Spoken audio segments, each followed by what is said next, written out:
Jamaican football legend Allan Cole has been hospitalized at the University Hospital of the West Indies in Kingston and is in urgent need of blood. According to the Jamaica Observer, the 73-year-old was admitted on Saturday with an undisclosed medical issue.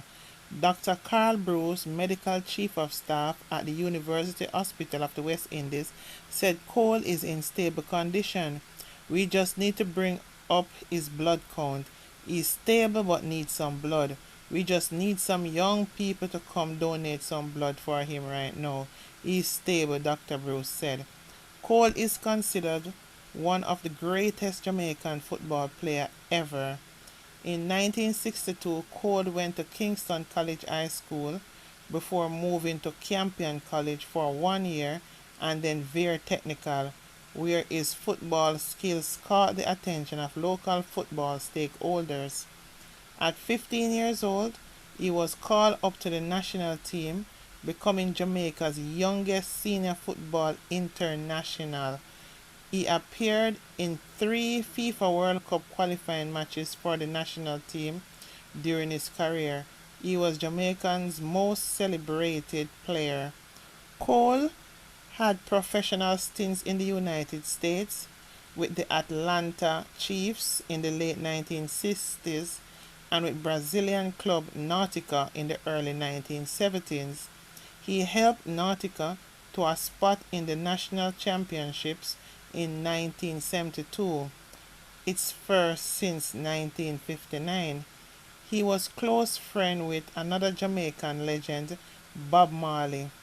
In addition to his football career, Cole was also the tour manager of Bob Marley and his band The Wailers during the 1970s.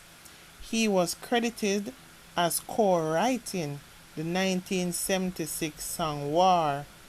Cole left Jamaica in the late 1970s, settling in Ethiopia in 1980.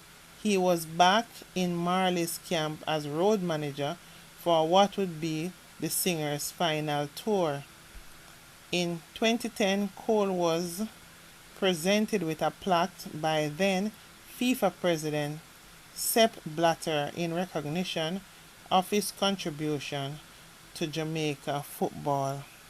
So the chief medical staff at the University of the West Indies is asking please for people to donate blood, especially young people to come donate some blood for him. As right now, he is stable but in need of blood. Jamaican's very own iconic, gifted dancer, dancing rebel, given name Christina Nelson, said she is still traumatized by an incident on Sunday in which she and her team took an injured infant who was involved in a horrific crash to the hospital. She said, I'm still a bit shaken up as I have really bad anxiety, so I'm still going through a few little flashbacks, but that's nothing compared to what the survivors must be going through. I haven't been able to get anyone to reach out to me who is a part of the family, so I don't know who survived, but I'm hoping for the best, even though sadly the baby passed at the hospital, she said. The incident, which occurred in the Montego Bay area on Sunday, left one person dead and others nursing injuries sustained from the crash. The 29-year-old, who recently celebrated her birthday with a new car, said she and her friends were on their way to an event in Montego Bay when they saw the crash scene. We couldn't have passed because persons were deeply in need of help. When my security pulled over, we saw the car flipped with an iron running directly through the car. My security decided to help, along with my friend Gabriel and the photographer. But while they were trying to pull the car door, they realized it was locked and we needed assistance in doing so. We were all crying for help, but no one was making an attempt to help. Everyone was videoing, which was not human-like. She continued, one of the ladies in the vehicle managed to get out with a baby boy, and she was panicking and asking everyone for help. So my friend took the baby and I said, come, make we get the baby to the hospital as soon as possible, she said. Nelson recounted arriving at the hospital with the baby, still battling for his life, but expressed disappointment with what she considered a relatively lack of urgency. When we rushed him to the Cornwall Regional Hospital, he was still alive. Upon arrival to the hospital, no one became alerted. Everyone was just looking. There were no beds available for the baby, in which I think the government really needs to look at things like that, she stated. Nelson said that despite not knowing the family, the incident hit her hard. After helping the baby, I still had work to do, so I had to rush and brush that off mentally, emotionally, and physically, and I went to perform in Montego Bay. It was an excellent show, she said. Nelson pleaded to all road users to be careful on the roads. I'm encouraging all drivers to be safe. It's Christmas, drink responsibly, or get a designated driver. I just want you guys to be safe for the Christmas and even after for the New Year. So please stop speeding. God bless, she urged. Over at the Kingston and St. Andrew Parish Court, a taximan said that he is now in fear of his life after he was allegedly threatened by extortionists not to proceed with criminal proceedings at the Kingston and St. Andrew Parish Court. The taximan, who says he drives taxi part-time, shared his fears before Parish Judge Carlo Mesa on Tuesday. He has been receiving threats from men, and he named the area, not to come to court or else. The prosecutor related to the judge. The taximan is a complainant against the accused John Dunn, who is before the court on charges of extortion and robbery with violence.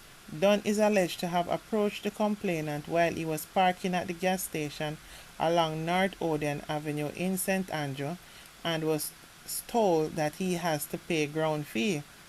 Further allegations detail that Dunn then robbed the complainant of $50,000. You work with KSAC, Kingston and St. Andrew Municipal Corporation, Mason, the judge quizzed the accused. At no point are you to interact with him. At no point are you to send anyone to interact with him on your behalf. Make no mistake, if I hear of it, you are one and done. I will remind you, and I will remind you, the judge said sternly. Mason also made it a condition of Dunn's bail that he is not to interfere with the complainant directly or indirectly. The judge also advised the complainant to make a report of the threats he received to the nearest police station. Dunn, who is on bail, is to return to court on March 22nd, 2024. You know, sometimes I really try to understand the court system, really. Because here it is, you have a blatant extortionist. You know, the little man, they will go around and take money off of the taxi them and tell them ground fee, and every time them load them still have to pay, and then find every fee for take off of the taxi man. Then they don't work, but they just go around and extort people, yeah? You have one in front of you as a criminal, yeah? Because it's a criminal work. And he also robbed the taxi man. Generally, these guys out there that is extortionists are generally criminals. When they're not extorting people, them robbing people. You understand? So there's no thin line between the two. Okay, he robbed the taxi man $50,000, and you still give him bail. You should have hold him in lockup and make somebody find the 50,000 carry come.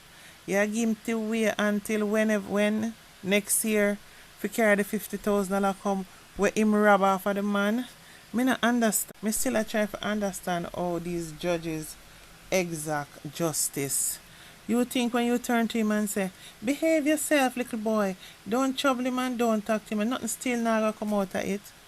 Because if he once the taxi man go back out there and the same little extortion man tell all them little extortion friends, and them start take set pan him and him can't get no load when him go out there for load, and them a banton people from going in him vehicle and things like that.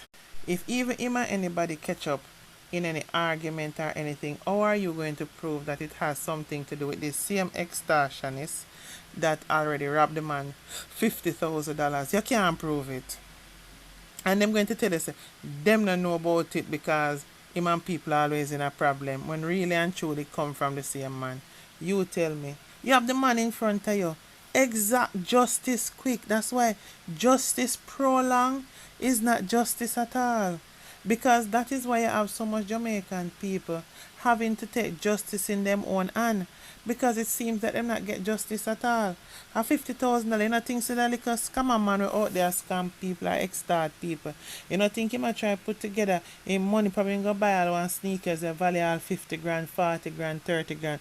Put pressure upon him pocket and make him know, say, find the money and come pay it right now.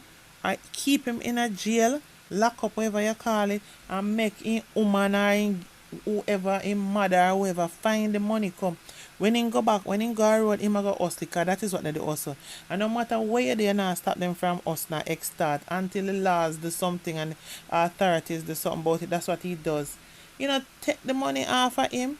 You go draw this, and when he go back next year, you got he's a little talking like you talk to basic school pitney. And you know the funny thing about it? All you're doing this as a judge who have the authority to put a stop to it. Then just a laugh after and there's no saying, well, I'm an idiot. We just sit down there on one bench and just do justice when you feel like, when you want to or what. Because this is a simple case. Him is an extortionist, a criminal. Him robbed the man $50,000, yeah? And him come to court. Probably this is not the first time that him come to court on the same matter. I wanna take the $50,000 off of the man, make the man pay back the man in $50,000. By the time I forget that $50,000, you know, I suppose about 100 in get or 200, you know, because the interest accumulating over the days as they go by. Me always trying to understand Jamaican justice system. It is a joke. It is a failure. Because if you can't, these little petty crimes is what turn into the capital crimes. And don't try to put a stop to these little crimes. And that's why it is one of the main reasons why Jamaica is falling apart. Because that the man that knows the chances there now, you can't just make it in hard or earn $50,000 go down the drain. If you have bad people or gangster people, you know, say I'm going to sort it out. You understand? I just probably true him now and a gangster people for go take it off and can end the waste time going to court business. Because you at the end of the day not get no justice. You understand? Me know somebody going to court with somebody for around I think it is about $30,000. And 5 years now. Same something similar to this. And each time they keep going to court, the judge put it off until guess what happened. At the end of the day, it's like one bag of waste time him take off and work and everything and go do all of that. And not a goddamn thing is going to come out of it. It's like you have to definitely go seek justice for yourself. That's why we have so much crime and violence in Jamaica. And these people were supposed to have a brain up at top. Me don't know. They look at them and read books to give out them rulings and them punishment. But emotional IQ and intuitivity, them not have it. The justice system is just laughable. Anyway, guys, please remember to like, comment, and subscribe to my platform, please. Love you all. Bye for now.